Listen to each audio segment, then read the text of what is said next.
I'm doing another video. Sorry again for the quality. I am still using an alternative to ScreenFlow, which is my preferred application, which is kind of depressing because I really like ScreenFlow, but it's just having an issue, so I'm going to have to reinstall it. I don't think it's anything to do with OS 10 or ScreenFlow. I think it just happens once in a while kind of thing, you know. I think it just kind of got moved in the wrong place kind of thing. So anyways, I'm going to be talking today about, I would say how I'm going to talk about today, but I've done like 4 videos today. So, I'm going to be talking about this netbook here, or about networks in general. We'll be talking about different operating solutions for, or different operating system solutions for them, as well as how I think the performance on these systems are. Now, this netbook here, better look at it, is the Acer Aspire 1. This is actually the original. This is the first generation of it. The second generation is a bit different, bigger screen. Bigger screen, I think, and the bigger keyboard. Other than that, it's about the same system. I do prefer this system. I prefer the build quality on the system. It doesn't feel as finicky or as kind of plasticky as the newer models. It does have a nice glossy finish on it, which I do like. I got this about a year ago.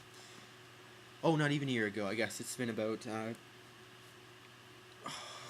couple months now. 3 months, maybe 6 months. I don't know. It's been less. It's been under a year. So they're great systems. They're smaller. I do prefer this one from the newer system just because it's smaller. As you can see on the back here, I've got the bigger hard drive, which is the 6-cell hard drive, which actually lasts about 4 hours. 5 hours if I'm doing nothing on it, but 4 hours if I'm doing not graphics intensive or not power intensive operations, but more just watching YouTube videos and kind of stuff like that. So I get an average of about 4 hours. So yeah, it's a great system. But what about netbooks? There's a whole bunch of different solutions out there. I'm not going to go through different netbooks or a whole bunch of different netbooks. Just because there's so many out there, and you're going to have to make the choice for yourself. They're all just about the same, though. They have an Atom processor, which is 1.6 gigahertz. Nothing really to sneeze at kind of thing. It's an okay processor, but if you're doing, if you are doing any video editing or anything like that, don't look at these. These will not, okay, they will do video editing, but not as well as the system. They take a bit longer. They're good for just about everything, actually. They do a lot. It's basically a full-fledged computer, just smaller. Which actually, I love this one. I do a lot on this one. I use this one as my main Windows system, actually. Actually, I guess I can't really say that because my Mac is my main Windows system because I do have a boot camp partition on it. But this is my secondary laptop here. It's the Aspire 1. So, what operating system can you run on these systems? That's what I'm going to go through right now. Well, whatever you want to run on it, really. I recommend XP on it. XP runs great on these systems. They seem to be able to. It seems to be able to handle XP flawlessly. No problems. No difference from this system running XP to my MacBook running XP. When it comes to basic operations, when you can get into games and stuff, this system, of course, doesn't have as much graphics power as this system does not have as much graphics power as my MacBook, which I am working on right now. That's why I'm not showing it to you. If I could, I would. This system actually, this here has a 128 megabyte video card. It's ATI. It's actually Intel integrated graphics. So it's okay. It'll play basic, like basically basically how I say it is games before 2005 work great. 2006 okay. 2007, 2008, 2009 is really not your game for this system. So. But they're not for games, and they're not for heavy operation use. They're basically just for opening up and checking your emails on your lap kind of thing. They're not as much for big operations. But basically, back into what operating system you can run on. XP, fine. Vista, I'm going to say fine. You can run Vista on it, but you're not going to have as much fun as XP on it. Vista is a hog. It will take as much resources as possible. Like, you know, you gotta throw it. I say, to get Vista running properly, you gotta throw a good system at it. You can't just, you know, throw it on any system. Although I have, and it runs okay, it's just to get the full-fledged Vista feel, the Vista experience, which is not always good. you need to have a stronger laptop than this. So, yes, you can run Vista on it, but I wouldn't recommend it. Windows 7 on this machine, perfect, beautiful. Everything works great. Even Arrow Glass, like the Arrow theme, in Windows 7, great. Everything works like perfect. So XP, okay. Vista, alright. 7, amazing. Perfect. So, those are the operating system you're at. Also, if you are good at what you do, you can, if you're good at technology at least, you can install Mac OS 10 on it. Ooh. The only problem with that is it's illegal. But you can do it.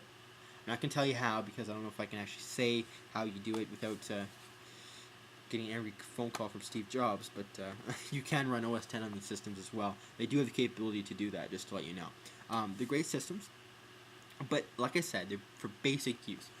This one I use for networking and network diagnostics, which is really actually nice.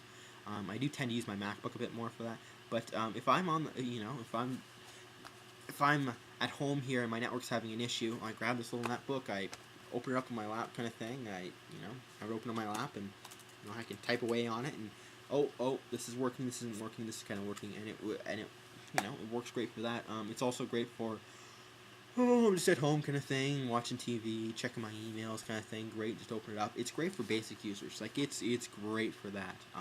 It's just when you get into a little bit more heavy computing, you need something a bit stronger. But as far as netbooks go, they're great computers, and don't be discouraged from their size. They do have a bit of power in them. Like this one here, I have run games on it. Fine. I've run Windows Halo 2 on this system, and it ran fine. So it's but still, you don't want to be playing Halo on a screen this size. It's only 8.9 inches. Yeah, kind of small. But yeah, most of them have built-in cameras right here. This one has a microphone in it. They're great systems. So, netbooks are very, very capable systems. Just be careful, because I was watching someone in Staples about to purchase one of these netbooks. They go, oh, that's cool, they're getting a netbook. They asked the representative there, can this run Windows Vista? Because they had to run Windows Vista for some reason. And the guy said, oh yeah, it runs XP right now, but you can install Vista, no problem. See something missing here? No, nothing? See something missing? Optical drive. No netbook I've seen yet has an optical drive. This guy was telling them they can run Windows Vista on that system. They didn't look like very experienced computer users. They were asking very, very basic questions that they wouldn't ask if they were technicians or heavy computer users, or knowledgeable. How do you know?